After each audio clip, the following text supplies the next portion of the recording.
I was asked to build a location for filming a dance cover. I'll tell you how it went and what I ended up with. For a dance shoot, we needed a large space, but the problem with large spaces is that they're hard to light properly. You need powerful lighting equipment. We found a gym where people usually play table tennis. However, using the existing lights in the gym was not an option for filming. As you can see, the lighting looked terrible. I needed to come up with something that would light the entire space while still producing soft, diffused light. To solve this, I bought several construction floodlights. They produce a lot of light, but the quality is poor, very harsh shadows, and weird, unattractive light patterns. I had some metal pipes that a friend gave me when she was closing her clothing store. Using those pipes, I built a large 2 by 2 meter frame. I attached a white vinyl backdrop to it so it could be used as a reflective surface. I hung this structure from the ceiling trusses using ropes and positioned it at a 45-degree angle. Then I evenly directed the light from the floodlights into this surface. As a result, I ended up with a huge softbox that provided even soft fill light across the entire shooting area.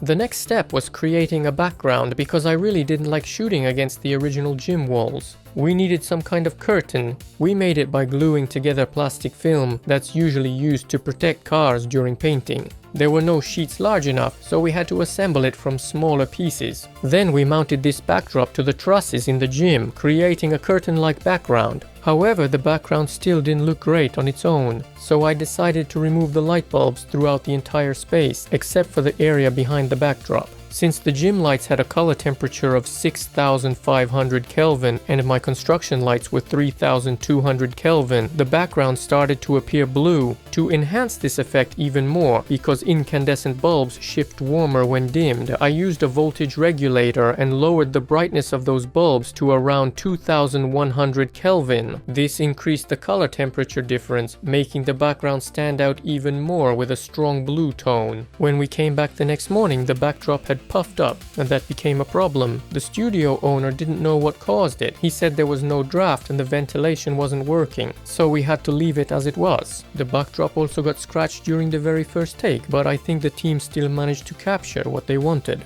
In the end, we ended up with a simple but effective location for filming a dance cover. I think it turned out pretty cool.